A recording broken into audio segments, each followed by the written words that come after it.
I looked at him, and I saw myself.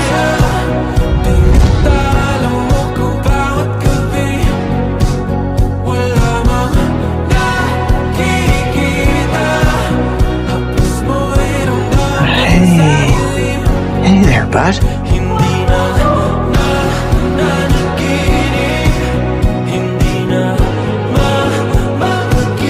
Remember me? It's okay.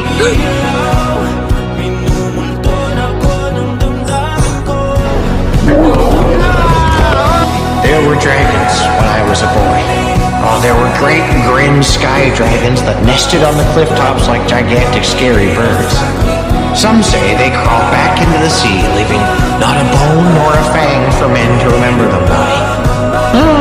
I'm okay with that.